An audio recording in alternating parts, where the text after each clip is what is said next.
বিসমিল্লাহির রহমানির রহিম। আসসালামু আলাইকুম। জনতার রান্নাঘর থেকে সবাইকে জানাচ্ছি শুভেচ্ছা। আশা করি সবাই ভালো আছেন।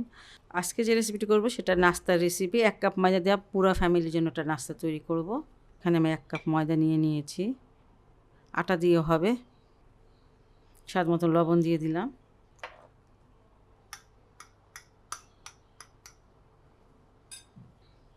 এক টেবিল চামচ রান্নার তেল,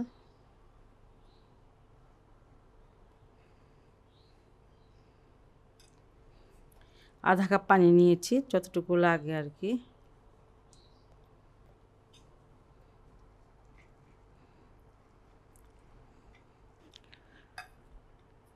ময়দাটা মথা হয়ে গেছে, আর এখন রেস্টে রেখে দিব 10 মিনিটের জন্য।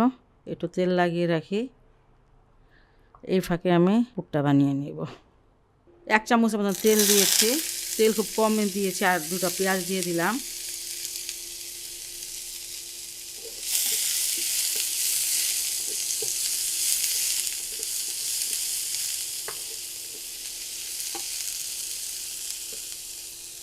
অল্প একটু লবণ দিয়ে দেব। চাট মশলা দেবো, তার সেটাতে লবণ আছে, একটু কম দিতে হবে।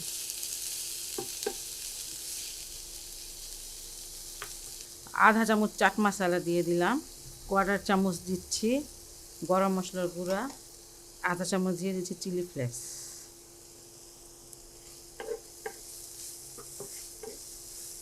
পেঁয়াজটাকে একদম ভেজে লাল লাল করা বা নরম করা যাবে না। পেঁয়াজটা একটু শক্তই থাকবে, ক্রাঞ্চি থাকবে।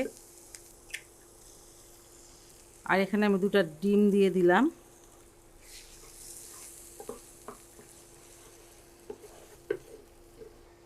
ডিমটাকে একদম শক্ত করে ফেলবো না। আর এখানে আমি আলু ভাজি নিয়ে নিয়েছি।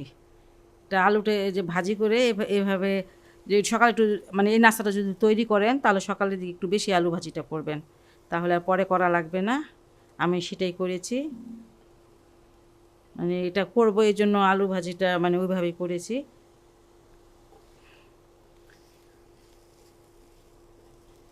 খুবই সহজ, ঘরে হাতে থাকে, হাতের কাছে যা আছে সেটা দিয়েই হয়ে যায় নাস্তাটা। ডিমের সাথে আমি আলু ভাজিটাকে 2 মিনিট একটু নেড়ে চেড়ে নিয়েছি। এটা হয়ে গেছে, এটা এখন নামিয়ে নিব। 2টা ডো বানিয়ে নিয়েছি, আর একটা একটু বড়, একটা ছোট। কারণ হচ্ছে এই জায়গাটা ছোট, এই জন্য আমি মানে এই জন্য 2টা ভাগ করেছি, না হলে একটা ভাগ করলেই হবে। বেলার জায়গা যদি বড় থাকে আপনাদের, তাহলে একটা দিয়ে মানে বানিয়ে নিতে পারবেন।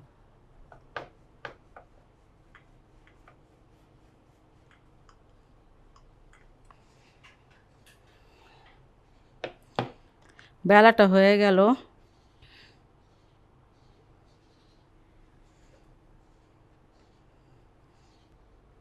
এই যে বেলে আমি 4 কোণা করে কেটে নিয়েছি, আর এখন পুরটা দিয়ে দিব এইভাবে।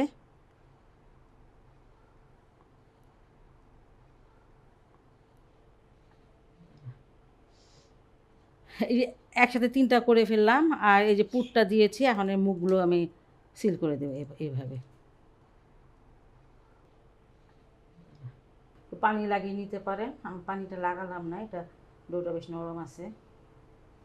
নাস্তাগুলো ভাজতে চলে আসলাম। তেল দিয়েছি, তেলটা অত বেশি গরম হওয়া লাগবে না, হালকা গরম হলেই হবে।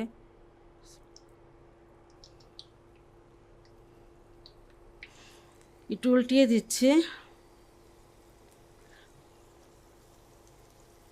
মাশাআল্লাহ, কালারটা ভালো আসছে।